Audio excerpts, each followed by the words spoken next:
Tomen asiento, relájese. Ya han recibido dos teorías, me parece. Sí.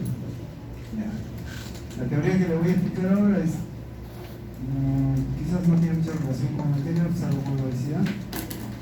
Vamos a ver un tema muy importante, que es el trastorno de la conducta alimentaria, anorexia y bulimia, ¿no? Ustedes están rotando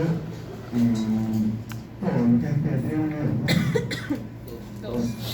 Cuando lleguen a lo que les toca rotar conmigo, yo les hago una práctica de esto.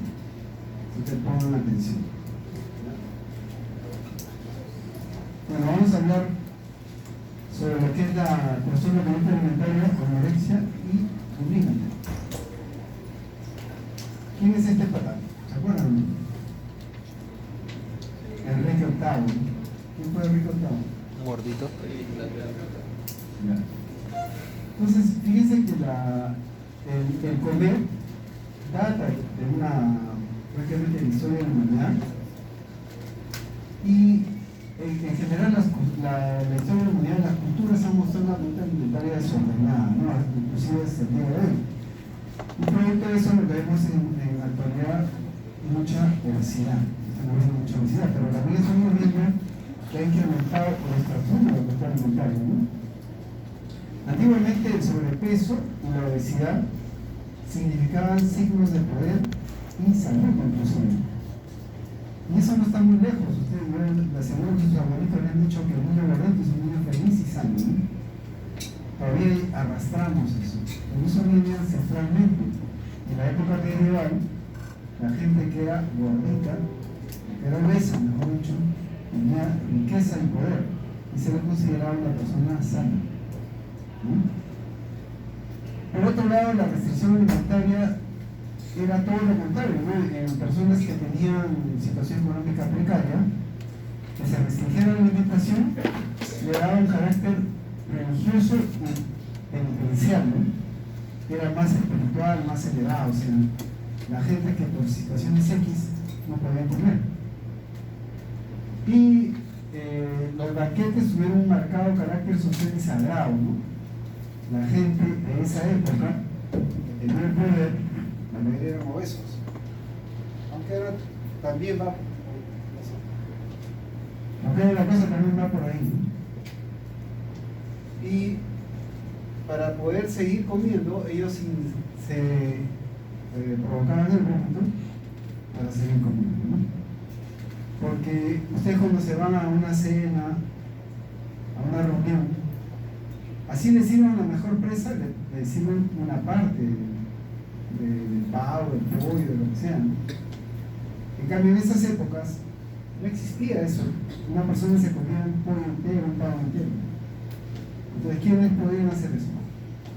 La gente que tenía dinero y poder, ¿no?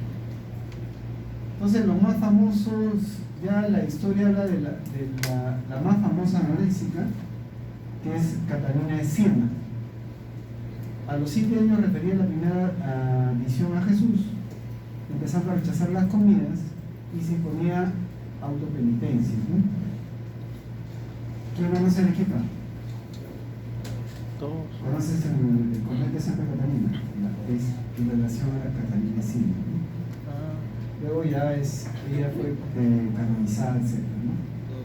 Pero la historia de la medicina lo refiere como una de las primeras anorexias. Entonces la palabra anorexia era utilizada por los médicos como sinónimo de falta de peso, inapetencia y cierto trastorno del estómago, ¿no? Fíjense, todavía no hay un criterio concreto. Richard Norton fue el primero que le hizo una descripción del cuadro de anorexia y lo describió en una paciente de 18 años con síntomas como adelgazamiento, dedicación obsesiva al estudio y pérdida de apetito, ¿no? Por ahí más o menos se va ya vislumbrando lo que podría ser más adelante. En el siglo XX se conoce anorexia como un miedo a engordar. Antes del siglo XX no era claro si muchos de los padecimientos que tenían era por miedo a engordar o no. O sea, no estaba muy claro. Cuando aparece Sigmund Freud, le da otro carácter en relación a la actividad sexual. Él decía que el apetito era manifestaciones de la libido o impulsos sexuales, ¿sí? Sin embargo, Sigmund Freud no tuvo en cuenta la parte de la situación social del paciente, ¿no? Y en sociedades primitivas, el ser obeso o gordo era también sinónimo de atractivo sexual, ¿no? Estamos hablando de sociedades más primitivas, ¿no? Y eso le daba al hombre que tenía a su pareja una mujer de mucho peso, le daba estatus, elevado y prestigio. Todo eso ha ido cambiando con el transcurso de los años, ¿no? Y esto se ha ido generando en relación de lo que es la belleza en relación a las culturas, ¿sí? Sin ir muy lejos, en los años 50 del siglo pasado, la belleza de la mujer no es la que contamos ahora. ¿Ustedes se acuerdan de la modelo más famosa de los años 50 del siglo pasado? ¿Quién fue? ¿Una norteamericana? Marilyn Monroe, ¿no? No era delgada. Era la belleza de ese momento. ¿Cómo ha ido cambiando la percepción de belleza, fundamentalmente la belleza femenina? Ha ido cambiando totalmente a lo que en los años 90, en el inicio de los años 2000, o mejor dicho, en los años 2000, se prohíbe modelos delgadas, porque la mayoría tenían estos trastornos alimentarios, ¿no? Entonces fíjense estas esculturas. ¿Se ve? ¿Se ve? Son de épocas prehistóricas, fíjense. Y estaban con aumento de peso, ¿no? Esta es una pintura, no sé si se ve bien, pintura de Goya, ¿no? ¿Cómo se llama esta pintura conocida?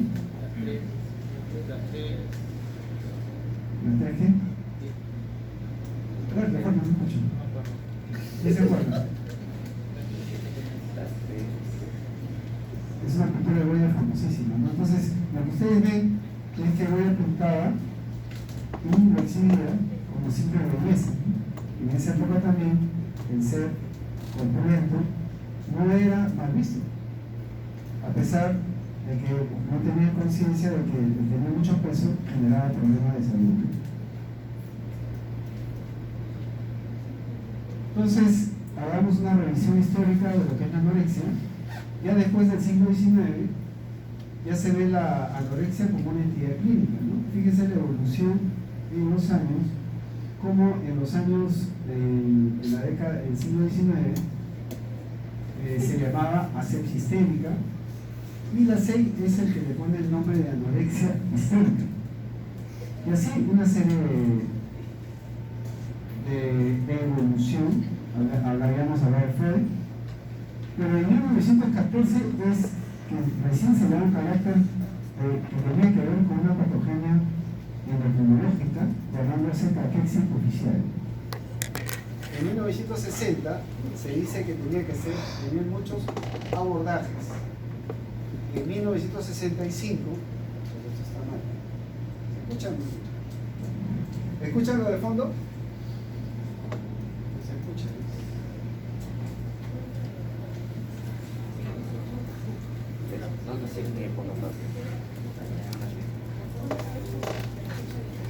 Sí, ahora. Gracias. No puedo ver, ¿no? Gracias.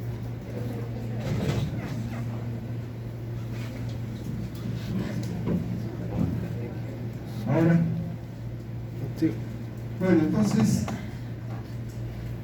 en 1965, como habíamos dicho, se hace un simposio en Watkins, donde se dice que es una entidad que tiene que ser de un carácter pluridisciplinario, ¿no? O multidisciplinario.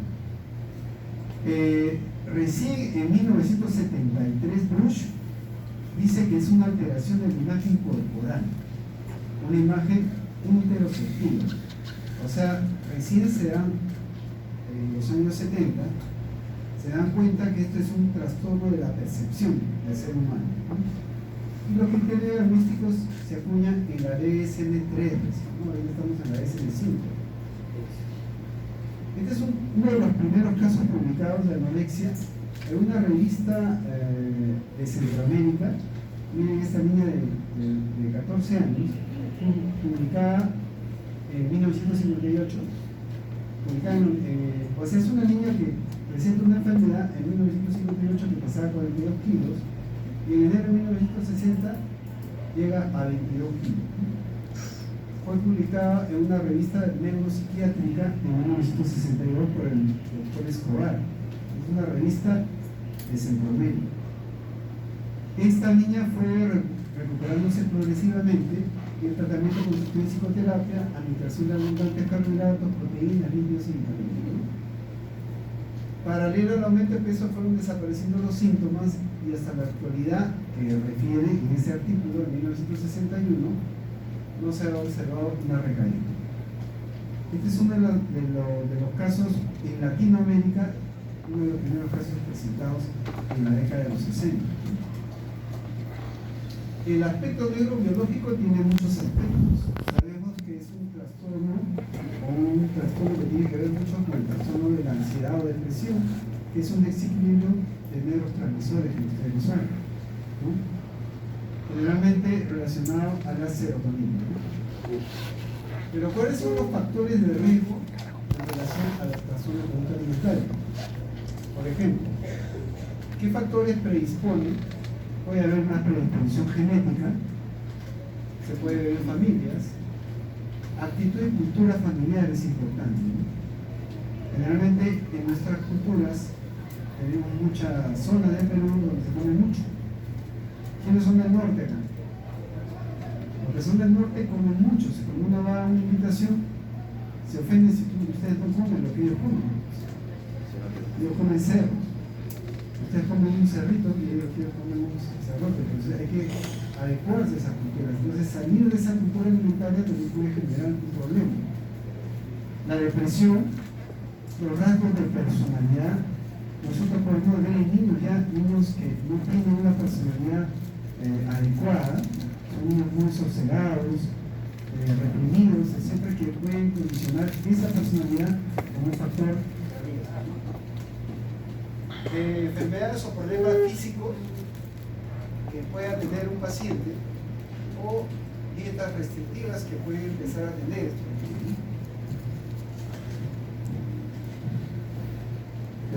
Tienen que fijarse porque no puede ser que el físico no funcione. Hay factores precipitantes, ¿no? Por ejemplo, la pérdida familiar, la pérdida de un amigo, un desastre natural también, ¿no? Inclusive hasta la muerte de una mascota puede generar en una persona que tiene una personalidad determinada o un aspecto genético determinado para desarrollar la enfermedad. Problema de la maduración de la esfera sexual. Ustedes van a ver jóvenes de 12, 13, 14 años que se comportan como niños de 7, 8 años que no ven su sexualidad todavía. El aumento de peso es uno de los factores más importantes. Muchos de los pacientes que tienen anorexia han sido obesos primero. Generalmente en la población femenina, pero ahora estamos viendo también en la población masculina. Primero fueron obesos y después hacen anorexia. Ahora viene una reflexión. Ustedes ven televisión, ¿sí o no? Ven estos programas que dan en las tardes, esos realities, y ustedes ven cómo están los hombres y cómo están las mujeres. Y muchos de los programas esto lo ven los adolescentes. Y muchos de los adolescentes que ven estos programas son obesos.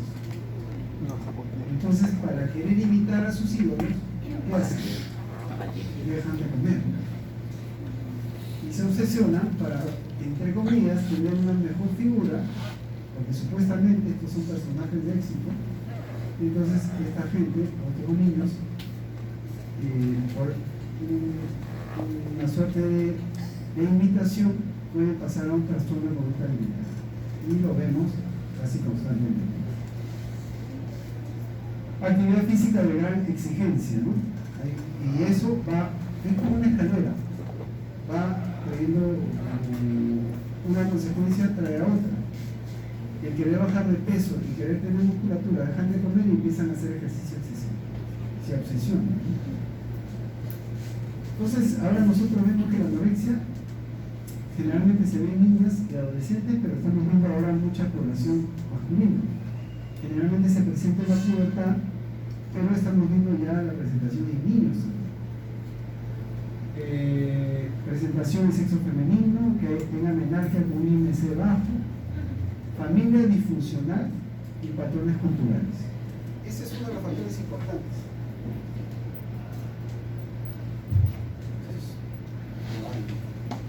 Ahora, eso de familia disfuncional también hay que verlo entre comillas. En la experiencia que tenemos, hemos tenido pacientes con familias funcionales y que han tenido anorexia o bulimia los integrantes de la familia, ¿no es cierto? ¿Ustedes tienen hermanos menores? Si tienen hermanos menores y tienen celular, les aconsejo que estén moscas mirando lo que están viendo esos niños en el celular. Porque muchos de esos factores, así sea una familia funcional, a veces los padres confiamos mucho en nuestros hijos y dejamos que los niños vean lo que sea en estas redes sociales, fundamentalmente en Instagram. Entonces, evaluando los pacientes que están inmersos en estos problemas, hemos encontrado páginas en Instagram de niñas que crean páginas en derecho de no comer, inclusive. ¿No? Inclusive hay páginas, vieron una noticia el año pasado, una niña en Corea que se suicidó, o China creo que fue, porque simplemente la criticaron por el peso que tenía. ¿No? Salió en la televisión y todas las noticias, no sé si recuperaron eso. Entonces, para que vean cómo un niño o una niña de una familia aparentemente funcional puede ser presa a todos estos problemas que traen las redes sociales. Y los trastornos de la conducta alimentaria están relacionados directamente, ahora en estos momentos, con las redes sociales. Y ustedes, si tienen hermanos menores, o ustedes mismos, también tienen que tener un enfoque en estas redes sociales. Luego tenemos los factores de mantenimiento. Ya cuando un paciente tiene la enfermedad, si lo encontramos en estado de remisión, es bien difícil de sacarlos. Crisis familiar por causa de la enfermedad o no de la enfermedad. Cuando vemos que una familia se adentra al problema, ese niño va a salir más rápidamente. Pero si la familia es disfuncional y no hay un carácter de ayuda, vamos a ver que se van a demorar o a veces no van a salir. Hace cuestión de 3 años, tuvimos una paciente, que era una paciente nuestra con anorexia, que mejoró, bastante mejoró. Ya pasó la mayoría de edad y luego nos enteramos que la niña la adulta se había suicidado a los 20 y tantos años de vida. Quiere decir que esto tiene que seguir constantemente porque pueden haber recaídas. Y eso depende mucho del compromiso de la familia, ¿no? Interacción social anómala, que forman grupos, por ejemplo, en estas redes sociales, forman grupos patológicos, anómalos. Estos niños o estos jóvenes que forman estas redes sociales, los más conocidos, ¿no? Estos que se pintan de morado, ¿cómo se llama? Los emo. ¿Existen? ¿Todavía existen? Entonces tenemos muchos de estos pacientes que forman parte de esa cultura. Entre comillas, cultura, ¿no? Yo diría esta patología psicosocial. Porque muchos de nuestros pacientes forman parte de esos grupos. Hay otros grupos también, no solamente los emos, hay otros grupos que sí, no solamente tienen esta patología anorexia, sino también están inmersos en drogas. Por ejemplo, la bulimia está bien relacionada a la ingesta de drogas. Y así hay varios. Pensamientos erróneos, anómalos y bueno, etc. ¿Cuáles son los marcadores tempranos biológicos en personas multialimentaria? Pérdida de peso de origen desconocido. Quiere decir que estos niños no se les encuentra una causa orgánica. No tienen ninguna enfermedad. Detención del crecimiento anormal. Están creciendo normalmente y dejan de crecer. amenorrea inexplicable, empiezan a tener amenorrea, hipercolesterolemia, hipercarbonemia, es una de las cosas que vemos a estos jóvenes, a estas jóvenes que aparentemente están pálidas. También hay muy también está entre 13 y 14. Hipercarbonemia por los niños. Complicaciones del ejercicio excesivo, por ejemplo, se desmayan con una actividad física. Pertenecientes al grupo de riesgo, ¿no? Por ejemplo, antiguamente se hablaba mucho de la bailarina de ballet, ¿no? Atletas, modelos, ¿no? Por ejemplo, las maratonistas o atletas de alta competencia que cuidan mucho el peso, entonces restringe su alimentación, ¿no? O personas que tengan osteoporosis en personas sumamente jóvenes, ¿no? También hay que sospechar que estos son marcadores tempranos biológicos de las personas con conducta alimentaria. O sea, aquí es un modelo multifactorial, ¿no? Hay factores que van a predisponer, que pueden ser factores individuales, familiares o culturales. Hay factores precipitantes, como habíamos dicho, insatisfacción con el peso, y la imagen corporal. Eso es importante, porque estos pacientes pierden la imagen corporal. Restricciones dietéticas, incrementa el sentimiento de autoestima y autocontrol, no pueden tener un autocontrol. Y hay factores que lo van a perpetuar, como son los síntomas de emaciación y reacciones con los demás, ¿no? Se va a dar una especie de negación. Y eso haría que el problema se perpetúe. Y eso es muy complicado porque hemos tenido pacientes que hemos tenido que hospitalizarlos, inclusive ponerles sonda para poder alimentarlos. Y muchas de estas pacientes se sacaban la sonda. Entonces, volvemos a repetir, agradezco como un estético vigente. Acuérdense que en los años 50, 60, la estética o el signo de belleza no era ser delgado, no todo lo contrario, ¿no? Entonces, ¿quiénes son vulnerables a este fenómeno? Son los niños y son los mensajes que reciben de la sociedad. Por ejemplo, los programas de televisión. Ustedes ven, hay un programa en el cable que se llama Quinos Mortales, ¿no? Entonces, son gente que también tiene problemas de imagen corporal, pero sin embargo siguen comiendo. Entonces, ellos han perdido totalmente lo que es la autoestima. Digamos, este es el otro extremo. Entonces empieza la preocupación por el peso, la necesidad de hacer un régimen, y esta distorsión de la imagen corporal le va a dar un trastorno de la alimentación. Fíjense que es una imagen típica, esta es una anoréxica, y fíjense cómo se ve al espejo. Es un típico, nosotros le decimos, bueno, no se puede con esto, voy a tratar de hablar más fuerte. Nosotros le decimos a las pacientes que se miren al espejo y que se hagan su imagen corporal con las manos. Ellas empiezan a hacer así y de pronto amplían las manos. Se están mirando al espejo. ¿Eso qué significa? Que han perdido su imagen corporal. Entonces, de ahí es que sabemos que este es un trastorno de la percepción, es un trastorno psiquiátrico. Entonces, hay una vulnerabilidad biológica que va a predisponer psicológicamente, tiene que haber una influencia familiar, y esta influencia familiar está relacionada con el entorno social, los modelos sociales y culturales, ¿no? Estos cambios de personalidad lo que van a generar es una pérdida corporal porque la dieta es restrictiva. Esto puede producir malnutrición, y la malnutrición más estas restricciones pueden producir alteraciones mentales. Estas alteraciones mentales que van a ser, o estos trastornos psicológicos, van a hacer que estas personas, cuando uno les hable, a veces no entienden lo que uno les está diciendo, ¿no? Y es una patología donde tenemos que trabajar de forma multidisciplinaria, ¿no? No solamente lo ve el endocrinólogo, sino el psiquiatra, lo ve el gastroenterólogo, la psicóloga, la nutricionista, la asistenta social, en general todo, ¿no? Entonces hablemos de la anorexia nerviosa.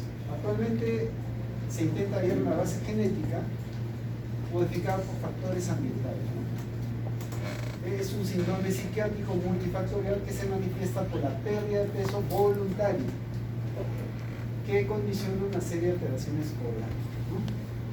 Al comienzo es voluntario, el paciente decide no comer, pero después se va haciendo una especie de, digamos, de trastorno que hace que el paciente involuntariamente ya no come, ¿sí?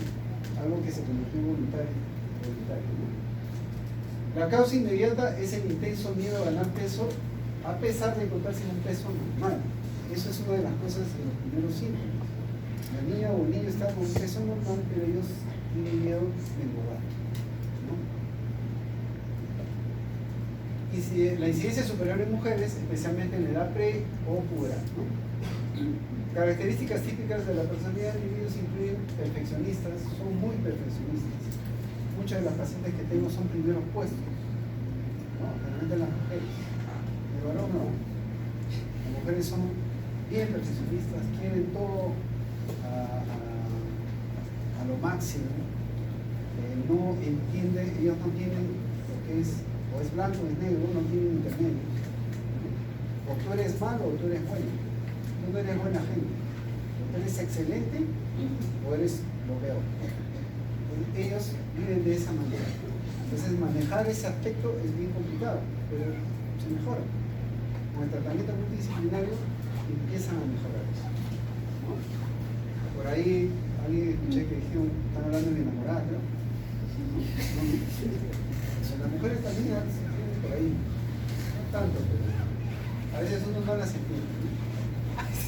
Bueno, las condiciones psiquiátricas como obvio son más comunes, ¿no? Pero tiene que haber un desencadenante, ¿no? Tiene que haber algo.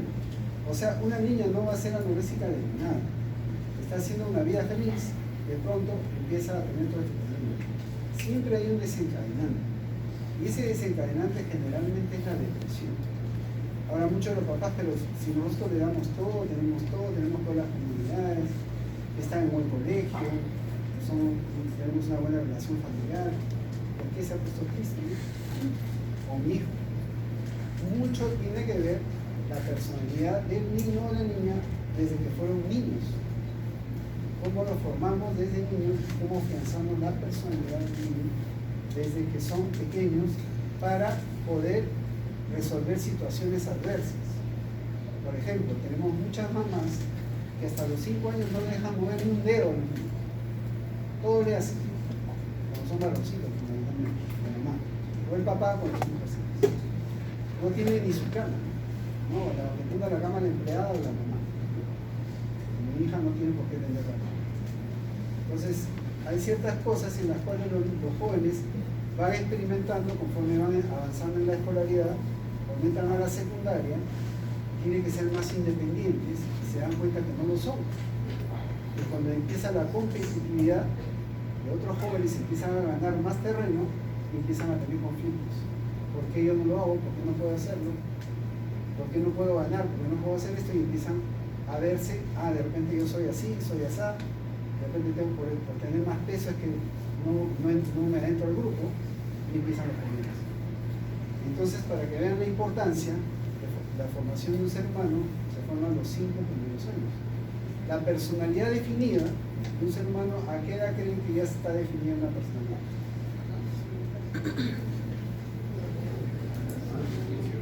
¿5? Por ahí, 18 años por ahí.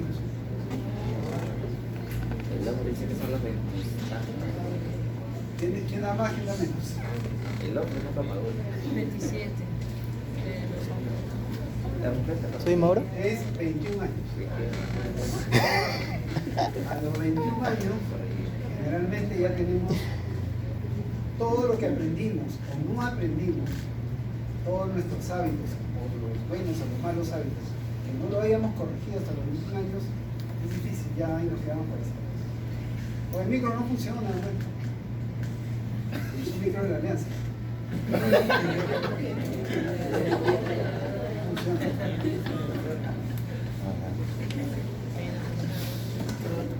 O sea, mis vicios son de por vida ya. Ya, entonces,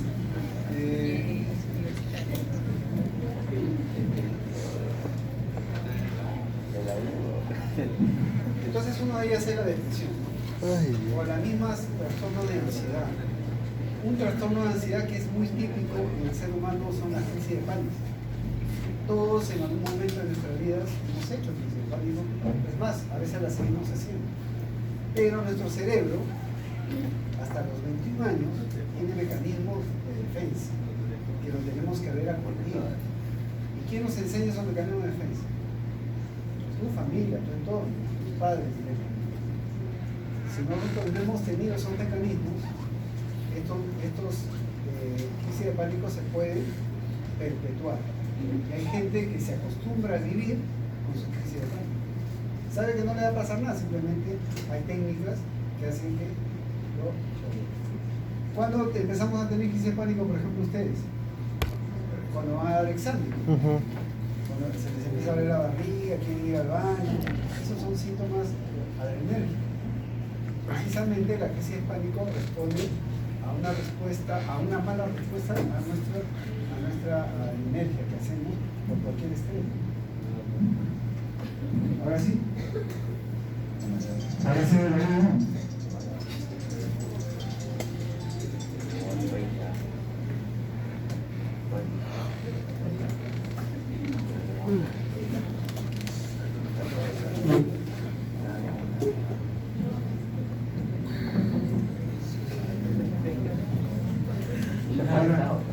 ¿se escuchan? Si no se escucha, ¿qué le hacemos aquí? Nada. Bueno, ¿en qué estaba? La crisis de pánico.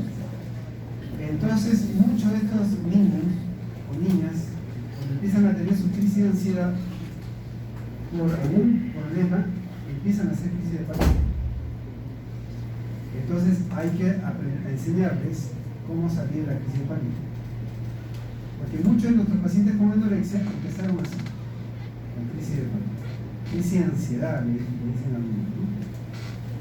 Y entonces, cuando ya se empiezan a mejorar, con psicoterapia, etc., pueden salir. Y salen. El problema es cuando no reciben ayuda y se perpetúa, pueden pasar muchos otros trastornos como es la anorexia, ¿no?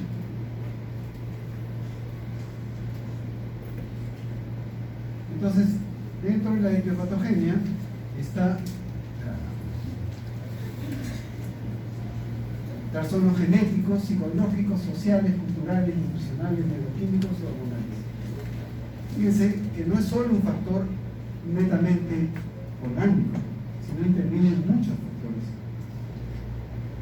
Hay situaciones que lo van a predisponer, van a desencadenar y van a mantener esta alteración, ¿no? Entre los factores predisponentes están los estudios de pedigrí familiar, de concordancia general, ¿no? Se ha visto en familias con un desequilibrio de neurotransmisores, ¿no? Se ha visto, existe un aumento de trastornos alimentarios infantiles en pacientes anoréxicos, ¿no?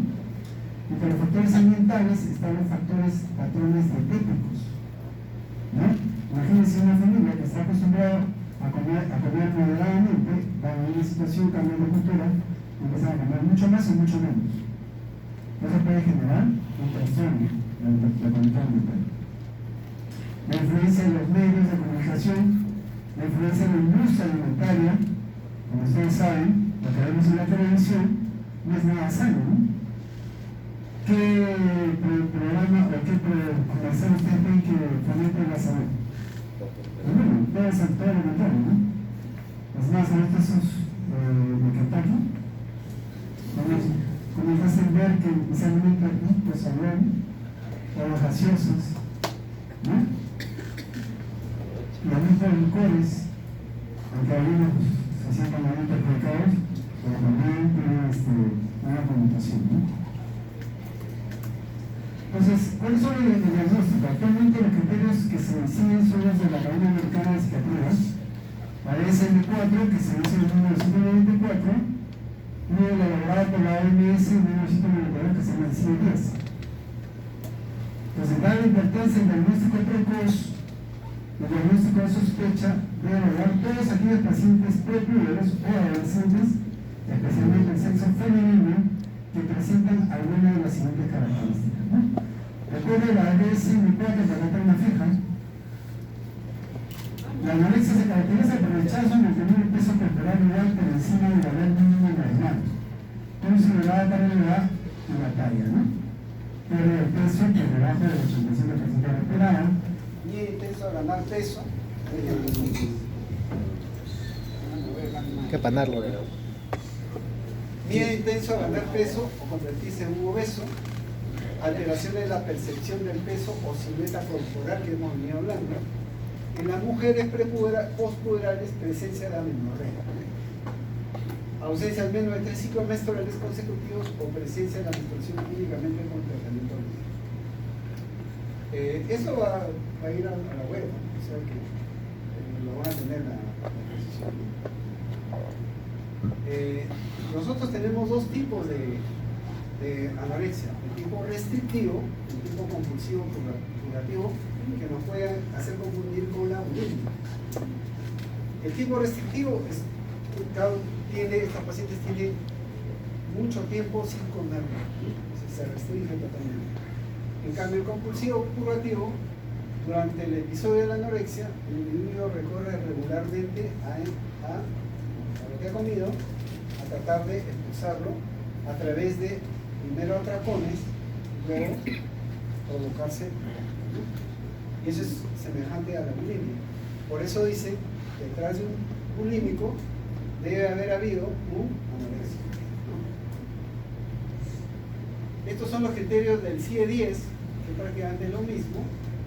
Siempre la distorsión de la imagen corporal es uno de los factores, de las pistas más importantes. Y es característico cuando ustedes llegan a la consulta, el paciente llega a la consulta, y cuando usted le pregunta ¿cómo te ves tú? Yo estoy gordo, tengo mucho peso. O a veces no te dicen nada. Muchos de los pacientes no hablan. Luego puede haber trastornos endocrinológicos generalizados que afectan el hipotálamo hipófisis gonadal. Eso puede hacer que puedan tener amenorrea, ¿no? Los hábitos alimentarios en la anorexia nerviosa, ¿qué vienen a ser?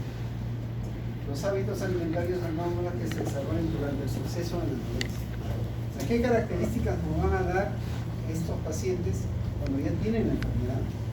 Y uno les va haciendo las preguntas, ¿no? Normalmente, antiguamente cuando dictaba este curso, lo dictaba cuando ustedes habían pasado las prácticas.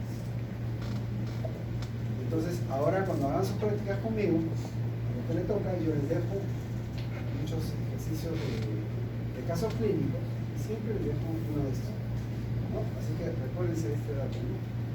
Por ejemplo, manipulación de alimentos, el rechazo selectivo de algunos alimentos, ¿no? Se vuelve sumamente selectivo.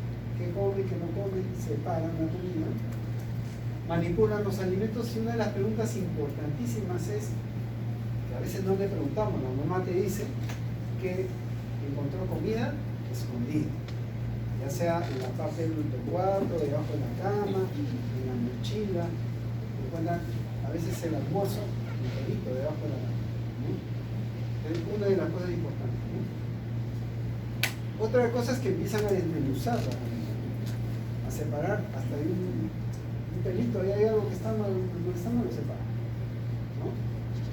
Desarrollan actitudes obsesivo-compulsivas respecto a la comida, tienen rituales, toman mucha agua. El tomar mucha agua es otomanía. Oto en latín es agua. Entonces toman mucha agua, ¿ya? Ustedes van a ver estas niñas que entran a la consulta, estos niños con su botella de agua, tomando agua. Durante las comidas no se sientan, se levantan, se paran, están en movimiento, no están quietos, ¿no? Prolongan mucho el tiempo de comida, ¿no? Alteración del horario de la comida hacia el sueño, interés excesivo por los temas culinarios, ¿no? O sea, ellos se fijan en lo que comen los demás, y empiezan a contar las calorías. ¿Saben cuántas calorías tiene un arroz? Entonces, todo eso, ¿no? O vuelven así súper reticulosos. Y excesiva atención a la ingesta del resto de la familia, ¿no? Dicen, tú estás comiendo mucho, dice, el hermano, el papá, la mamá. Entonces eso genera una especie de Tensión. de falta de equilibrio en el momento de comer cuando esta persona empieza a tener estos problemas. Criterio diagnóstico para la anorexia nerviosa según la DSM-4 y los cambios propuestos por la DSM-5. Todo es casi lo mismo. Esta pregunta clave. Por ejemplo, rechazo a mantener el peso corporal, restricción al consumo energético relativo a los requerimientos. ¿Qué es lo que ha cambiado? Se ha eliminado el criterio de amenorrea. En la DSM-5 ya no se utiliza la amenorrea. Eso es lo más importante.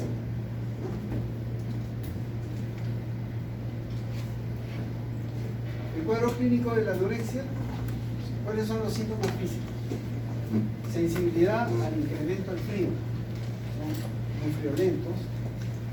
Tienen síntomas gastrointestinales como constipación, sensación de plenitud, balonamiento, se sienten balonados, pueden tener mareos o pueden desmayarse inclusive, generalmente si forman parte de un grupo de riesgo, por ejemplo, los atletas o que hacen ballet, gimnasia. ¿Quiénes van al gimnasio? ¿Todos? Tienen tiempo. Ustedes cuando vayan al gimnasio, vayan, por decir, 1 o 2 veces a la semana y siempre encuentren a la misma persona, o van una vez a la semana, cada 15 días, y siempre encuentran a las mismas personas. Esas personas quiere decir, para digamos, para la frecuencia que ustedes encuentren siempre, quiere decir que están viendo todos los días. Entonces, esos son los personajes de alto riesgo. O sea, uno va al gimnasio 2 o 3 veces por semana, máximo. Hay gente que va todos los días. Y si es mujer o adolescente, ese es un personaje de riesgo.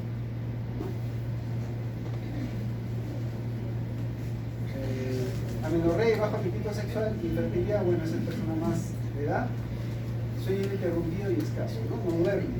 Esa es una de las características. También hay anomalías cardiovasculares, por ejemplo, trastornos o anormalidades en el electroencefalograma. Puede haber reducción de la masa ventricular, ¿no? Como hay restricción nutricional, pueden tener inclusive hasta prolapso del órgano mitral en casos ya extremos, ¿no?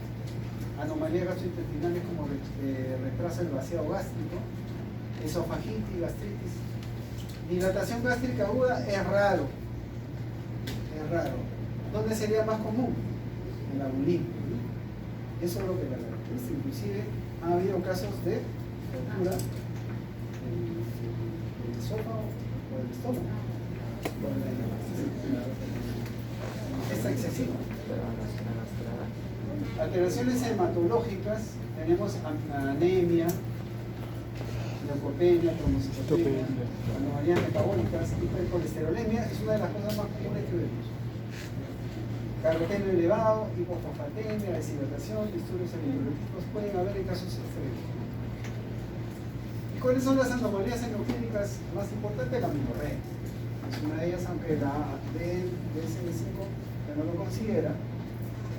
Pero una de las manifestaciones cardinales de la anorexia es la amenorrea. Tiene lógica, ¿por qué? Porque el peso crítico para un adolescente está menstruando es 47 kilos. Cuando bajan de 47 kilos, hay una hormona que se llama leptina, que se encarga de regula el metabolismo energético. Y las hormonas que tienen que ver con el proceso de la menstruación están directamente relacionados con el peso corporal, con la acción intestinal, ¿no? Entonces la leptina puede actuar a ese nivel y hacer que la menstruación se entre en un proceso de amenorrea. ¿Y cuál sería el objetivo del cerebro de hacer que la mujer tenga amenorrea? ¿Por qué creen ustedes? Se empiezan a bajar de peso. Controlar fuerza. ¿Cuál sería el objetivo del cerebro? Está bajando de peso, no me conviene que siga menstruando. Tengo que hacer que siga menstruando. La anemia. La anemia Conservar energía. ¿Cuál sería el objetivo de que el cerebro indique que esta mujer tiene que hacer amenorrea? Tiene que dejar de menstruar. Mantenimiento de energía. Ahorro de energía.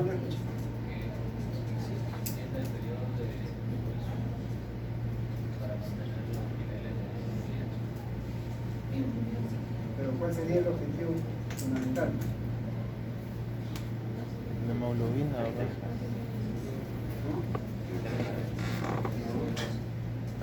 Que no salga gestando, bueno, ¿qué te he dicho?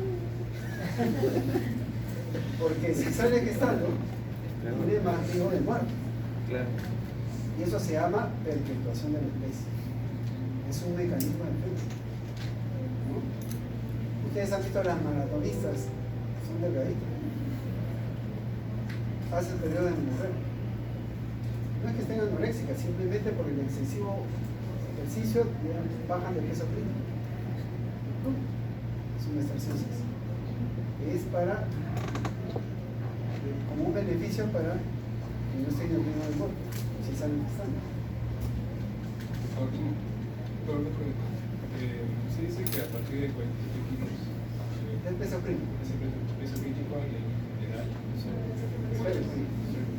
no, me refiero Sí. pero no hay de cualquier edad. Claro, en cualquier edad. El peso crítico, cuando ya una mujer empieza a menstruar, la mujer tiene un tejido adiposo que es importante para la mujer. Cuando ese tejido adiposo disminuye, generalmente debajo de los 47 kilos, se activa ese sistema de alarma. Por eso se llama peso crítico. Ya. Hormonas tiroideas pueden alterarse, no necesariamente, y lo que sí hemos visto, alteraciones del crecimiento. Una de las cosas que sí se ve es la densitometría ósea, que en algunos casos puede disminuir tanto que estos pacientes, generalmente si son atletas, pueden tener fracturas. ¿No? ¿Qué examen de laboratorio hacemos en estos pacientes? En general todo, ¿no? Hacemos un examen general para ver el estado nutricional y vamos especificando de acuerdo a nuestra sospecha si ya está alterado nuestro sistema óseo, nuestro sistema endocrinológico, ¿no? Ya pedimos una tiroideas, etc. ¿Alguna pregunta hasta acá de anorexia?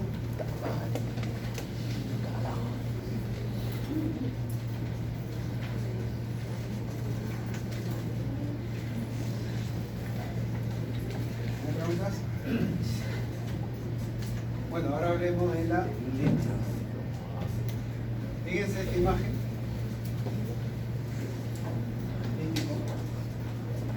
También tiene una historia. La historia de la bulimia es un poquito más reciente, emergiendo con fuerza en las últimas décadas. No es una enfermedad nueva, lógicamente, pero como aceptación clínica es nueva, ¿no?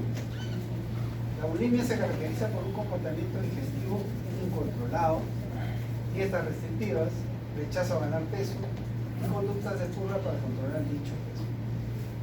Tiene una historia también. En el primer diccionario médico de 1780, llamado Physical Dictionary de Lancaster, ahí ya estaba identificado algún concepto, ¿no? En 1943, en el diccionario médico de Londres describe un cuadro denominado Tribulimius, caracterizado por preocupación por la comida, ingesta voraces y periodos de ayuno. Para Roussel, en 1979, es el primer en descubrir y dar el nombre de bulimia nerviosa. Un concepto actual de bulimia no sería más que una variante ominosa de la anorexia. Por eso siempre pensar que una bulímica primero fue Anoréxico. más o menos hablan de un 40-60%, ¿no? No es tan bajo. La etiología es igual, hay factores genéticos, factores de receptores, serotoninérgicos, etc. Factores psicosociales, sociales, culturales, bioquímicos, hormonales. En general es todo un contexto. No podemos decir que es una sola causa. Estos son los criterios de acuerdo a la DSM-4, bulimia nerviosa de acuerdo a la DSM-5, perdón. Este es 4 y 5. Presencia de atracones recurrentes. Un atracón se caracteriza por la ingesta de alimentos en un corto espacio de tiempo, por ejemplo, 2 horas, en cantidad superior a lo que la mayoría de las personas ingiere en un periodo de tiempo similar y en las mismas circunstancias. El siguiente criterio es sensación de pérdida de control sobre la ingesta de alimentos, por ejemplo, no poder parar de comer o no poder controlar el tipo o cantidad de comida que está ingiriendo. La DSM-5 lo mantiene igual, conducta compensatoria inapropiada de manera repetida con el fin de no ganar peso, como son provocación del vómito, uso excesivo de laxantes, diuréticos, enemas, que la DSM-5 también lo mantiene. ¿Cuál es la diferencia? Con la DSM-5 es acá. En tipo 3, se caracteriza porque los atracones y las conductas compensatorias inapropiadas tienen lugar como promedio al menos 2 veces a la semana, durante un periodo de 2 meses. En cambio, la DSM-5 dice que tiene lugar como promedio al menos 1 vez a la semana durante 2 meses. Basta una sola vez para ya catalogarlo como un límite, ¿no? Y autoevaluación exagerada influida por el peso y la silueta corporal. Eso se mantiene igual en la DSM-5. La bulimia tiene una, digamos, vayamos a como en la anorexia existe 2 tipos, que es la restrictiva y la compulsiva. La restrictiva es una de las más severas. Dicho esto, hay pacientes que llegan a fallecer. Por ejemplo, una artista muy conocida, ahí ha habido varias, ¿no? Pero una de las que causó más revuelta en el mundo del rock antiguamente fue la época, ella falleció en los años 90. Una cantante de un grupo, una pareja de hermanos norteamericanos, no sé si ustedes se acuerdan, no creo que son chibolos, pero es los hermanos Calvin. Los que les gusta el rock clásico lo deben escuchar, porque hay música que ya no tiene tiempo, no por los Beatles, la música de los Beatles, no tiene tiempo. Mis hijas saben mucho, son hinchas de los Beatles y tienen 13 años. Entonces, la música, hay cierta música que no tiene tiempo. Muchas de las canciones de los Carpenter no tienen tiempo. La chica, ella murió con anorexia. Tenía una anorexia tipo restrictiva. En esa época dijeron que había muerto de leucemia. Había muerto de una anorexia que no la pudo superar. Entonces, igual existe la bulimia multiimpulsiva, propuesto por Lindsay Evans en 1986. Es una forma específica de bulimia caracterizada por una alta prevalencia de comportamientos impulsivos, generalmente abuso de drogas y alcohol, tentativa de suicidio, generalmente son las que se suicidan, autolesiones son las que se producen autolesiones, desinhibición sexual, cleptomanía, ¿no? Cosa que no tiene la anorexia. Entonces, roban, pero además se han dado cuenta que han robado. Y generalmente tuvieron antecedentes de abuso sexual. Hay complicaciones o manifestaciones clínicas en el 40% de intento de suicidio, por ejemplo, en el aparato digestivo, violación del esmalte dental es muy característico. Estas pacientes deben ser dientes y están relacionados con el vómito y el tubo gástrico que produce eso. Gingivitis, faringitis, tendinitis, hipertrofia parotídea, ¿no? Es una de las características también. La esofagitis, el síndrome de Mallory-Weiss, ¿se acuerdan qué era el síndrome de Mallory-Weiss? Cuando vomitan demasiado, ¿no? Dilatación gástrica aguda, perforación gástrica con dilatación gástrica, rectorragia, pancreatitis aguda, ¿no? Con ingesta excesiva. Cardíacas a nivel de la válvula mitral. Intoxicación por abuso de médicos, diuréticos, laxantes, ¿no? Esto hemos visto en la emergencia. En la época que hacía guardias, veíamos estas adolescentes que llegaban, se habían intoxicado por sedantes, laxantes, diuréticos, ¿no? O el médico, que los hacían vomitar. ¿Cuál es el diagnóstico diferencial? Otros trastornos psiquiátricos, en general, para una bulímica, una anorexia, trastornos psiquiátricos, trastorno o tratamiento por ansiedad que puede causar tanto el incremento apetito como anorexia, ¿no? Fobias, trastornos obsesivos compulsivos, histeria conversiva, ¿no? Ustedes ahora que falta poco para que vayan a hacer su internado, cuando hagan medicina interna, van a llegar adolescentes o mujeres jóvenes, y ahora también en hombres. Generalmente eso lo pedíamos en mujeres, nada más. Pero en hombres jóvenes también estamos viendo este problema. ¿Por qué? Porque el estrés y todo el trastorno de la salud mental en el mundo ha variado mucho. Y eso ha hecho de que en nuestro país, por ejemplo, existan postas donde ya existen psiquiatras y psicólogos. Son postas que tienen que ver con la